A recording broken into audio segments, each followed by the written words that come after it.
No matter what happens in the gacha space, someone will always find a way to turn it into a referendum on something else entirely. You can't even give an opinion on something without some dude in your comment section going full schizo mode about how it's actually a psyop to distract you from Tectone's bald head. And honestly, I get it. Tectone is really bald. Gacha games are an ecosystem powered by copium, sunk cost, and parasocial relationships with fictional women in stylish and revealing outfits. It should be messy, but every now and then, one of these games drops something undeniably solid. Something that makes even the most terminally skeptical part of your brain go, oh my god, that was kinda fire. That was me watching the Zenless Zone Zero 2.0 livestream the other day. I was live on twitch.tv/Glaivekiyo. I think I'm elevating! And I was expecting maybe a small patch rundown, some obligatory Dawei appearance, maybe a drip of new content, right? Instead, we got one of the most well-rounded, confident, self-aware updates I have seen come out of Hoyoverse in a really long time. I mean, they're giving out new outfits, they showed off massive quality of life changes, they buffed a fan-favorite character that got left behind because of power creep, they handed out solid chunk of rewards without needing a public meltdown to trigger it, all while expanding the world in a way that actually looks interesting. This felt less like a patch and more like a relaunch. The kind of update that is saying like, they've been hearing the complaints and here's the response. And for a game that has been struggling under the shadow of its siblings since launch, that matters. Like actually it matters, because it shows that they're not ready to fold. They're trying to carve their own lane, even if it means making a Kung Fu Panda character in 2025. But of course, nothing exists in a vacuum. This is gacha, not a yoga retreat. So naturally, the minute Zenless Zone Zero starts looking good,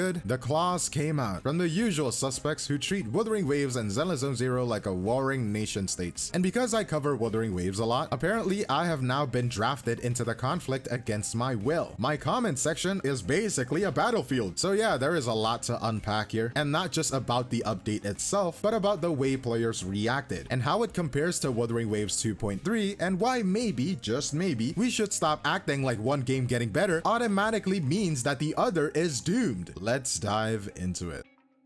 It's kind of surreal looking back. Not that long ago, 𝗖𝗍𝗍 was in that awkward post-launch limbo, shiny on the outside, but hollow if you poked at it too long. The kind of game you wanted to play and like, but couldn't quite convince you to stick with. I even made a video back then arguing that it deserved a second chance, mostly out of hope. There is some evidence, but that is not enough to convince people to come back. But now, that conversation feels different. The 2.0 update isn't just a patch, it is a statement. What we saw in that livestream wasn't desperate, it wasn't trying to distract us with half measures and fan service. Well, let's be real, maybe a little bit of fan service, but it was confident, it was clean, it was content rich, the kind of presentation you would expect from a team that knows exactly where they are going, and more importantly, how to get there. Gameplay systems that felt clunky at launch have been smoothed out over time, visual designs have leveled up, quality of life is no longer just a wishlist item, it is being actively addressed. This isn't a quick fix, it is an evolution. Even Dawei showing up felt different. There is no tears this time, and I thought every time I'm seeing him, he's gonna cry or something. But no, he is sitting there smirking, smiling, saying something like, yeah, this is gonna be my 7th gen.